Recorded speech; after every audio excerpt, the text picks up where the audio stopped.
Vince McMahon sells almost $500 million in TKO stock. Plus, an AEW star has quietly departed the company, and has a special WrestleMania entrance plan been revealed. It's all in the Cultaholic wrestling news right now. Former TKO Group Holdings executive chairman Vince McMahon is in the process of selling 25% of his remaining stock in TKO Group Holdings. Yeah, valued at $400 million. An SEO filing from yesterday revealed that over 5 million shares in the company will be sold, netting Vince just under $500 million, as we mentioned there, in the process. I wonder why he's doing this and what he could potentially spend all that money on, Tom. Oh, I do wonder.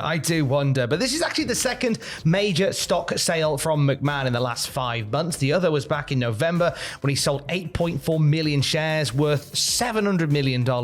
It could be the long term is Vince coming away from TKO completely. Yeah. And obviously you can't do it all in one go because it would cause all kinds of problems with the stock price, so I understand. My limited knowledge of numbers would suggest that might be what happens. So they're kind of just siphoning them off bit by bit until there is none left, essentially. Yeah, but the legal ramifications in the short term, I guess, netting this sort of money in the back pocket rather than being in stocks and shares and whatnot might be quite helpful for Vince at this time. A lot of this, coming up around the time that allegations have been made, numerous allegations have been made around Vince McMahon, stemming from a court filing from Janelle Grant. Other allegations and other conversations have happened since then.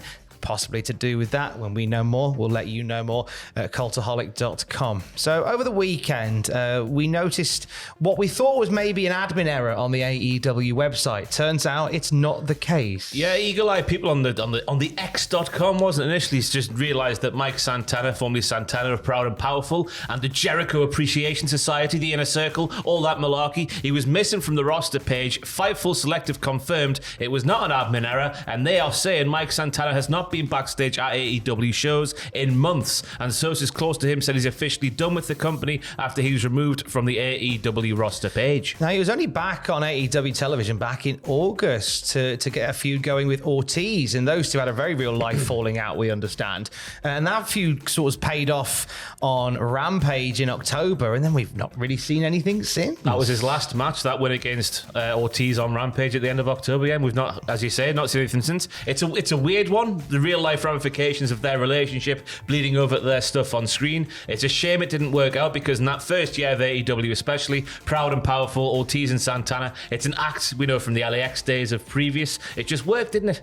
It was a really, really lovely combo of people. It felt like a big deal when they moved over, because it was because they followed on the LAX tradition from TNA, where you had Homicide and Hernandez, and then when Santana and Ortiz came in as almost like the new LAX, a lot of pressure on that, and they, in terms of in-ring work, surpassed them.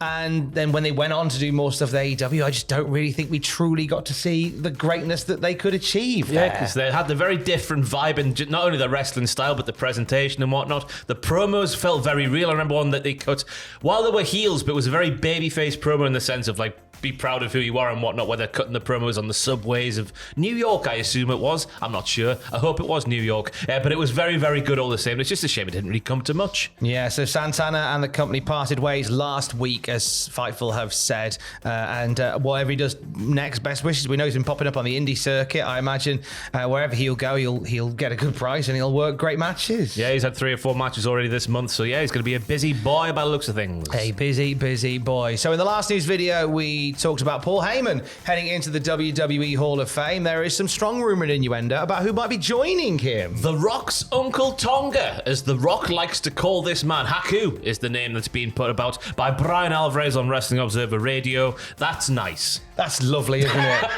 Former WWF star, former WCW star, former tag champ with Andre the Giant, former hardcore champ in WCW, and notoriously known as the hardest bastard in wrestling. Yeah. There is so many stories, Meng/Haku stories that wrestlers have of just Haku generally just being a rough and ready kind of guy. But he also seems like a big cuddly teddy bear as well. He does. Because as Wasati, I think, was last week, the footage of him reacting to the Shockmaster's fall through the wall came came out for the first time. And his laugh, it's just infectious. So he seems like a lovely, big, cuddly bear. But I would not say that to his face. So it looks like he could be heading into the Hall of Fame. I mean, if he's not, who's going to stop him? Just putting that out there.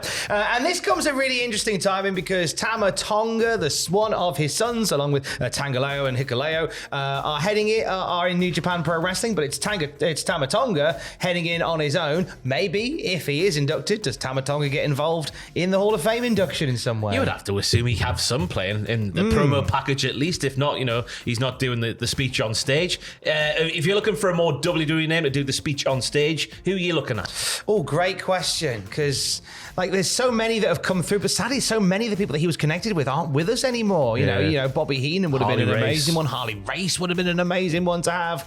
I guess you could have The Rock or Roman Reigns induct him, but with the family connection there. Uncle Tonga, The Rock calls him. Uncle Tonga. You could possibly. I think maybe someone from the bloodline doing it would make sense. Yeah. If you want somebody in a WWE sense, who do you think should induct him? If that is the case, let us know down below. Norman Smiley. They had some great feuds over the WCW Hardcore title. I was wondering where you were going with that one. Of course they did. Screaming Norman and Meng in WCW. That was a time. Get the big wiggle out once again. Oh, get your wiggle out. Alvarez on Wrestling Observer Radio also revealed how many stitches Darby Allin had after that redonkulous fall into glass, Crimea River, during the Revolution Sting retirement match. 12. 12! Just 12.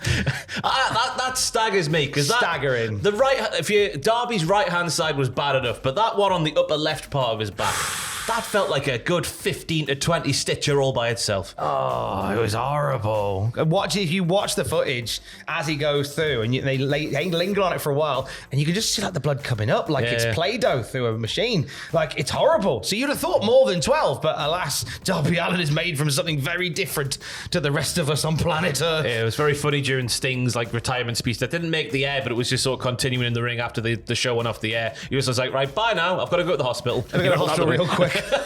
God bless him. Let's talk WrestleMania to end on. I don't know whether you spied this over the weekend. Downstate. They're the ones that give us... Whoa! Something Cody Rhodes.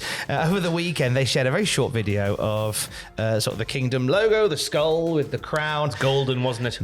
What could that mean, Tom, for WrestleMania? What could that mean I tell you what it might mean for WrestleMania, or at least the week before, because they flash at the date April the 5th, which is the Friday before WrestleMania. Now, there is speculation that an announcement from Downstate is coming.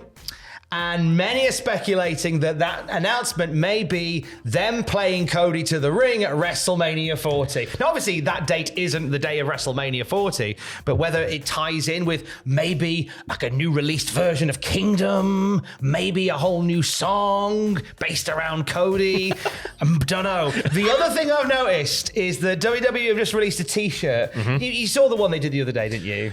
When the Rock's bitch slapping, I believe the term is Cody. Based on the Batman and Robin cartoon, he's bitch slapping him. Well, Cody released a clapback, which is him getting slapped by The Rock still, but from the other perspective, POV, with the speech bubble, get ready to learn the words to Kingdom.